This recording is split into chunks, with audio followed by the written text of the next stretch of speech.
ఎవరైనా సరే ఎస్ అనే అక్షరంతో పేరు మొదలయ్యేటువంటి వారు గాని, వి అనే అక్షరంతో పేరు మొదలయ్యేటువంటి వారు గాని, ఈ 2 అక్షరాలకు చాలా పవర్ ఉంటదండి. చాలా అంటే చాలా పవర్ ఉంటుంది. ఎస్ అనే అక్షరము దేవతల గురువు బృహస్పతికి సంబంధించినటువంటి నంబరు ఎస్ అనే అక్షరం. బృహస్పతి ఎంత గొప్పవాడో తెలుసా? గురుబలం ఉంటే ప్రపంచాన్నైనా జయించొచ్చు. 2026 సంవత్సరంలో దుమ్ము దులపబోతున్నారండి. ఎస్ అనే అక్షరంతో పేరు మొదలయ్యేటట్టుగా. యాజ్ ఇట్ ఈస్‌గా వి అనే అక్షరానికి అధిపతి శుక్రుడు. ఈ శుక్రుడు శుక్రాచార్యుల వారేంటంటే రాక్షసుల గురువు. అంటే ఒక వర్గానికి ఒక గురువైతే ఇంకొక వర్గానికి ఇంకొక గురువు.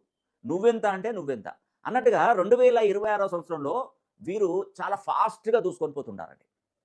అంటే ఎక్కడ కూడా వెనక్కి తగ్గకుండా వీళ్ళ లక్ష్యం వైపు ఖచ్చితంగా దూసుకెళ్తారు. ఎన్ని అవాంతరాలు, ఎన్ని అడ్డంకులు, ఎన్ని నష్టాలు, ఎన్ని కష్టాలొచ్చినా లెక్క చేయకుండా ఖచ్చితంగా 99వ మెట్టు ఎక్కి, 100వ మెట్టు ఎక్కి ఒక జెండా పాతి ప్రభంజనం సృష్టించబోతున్నారు.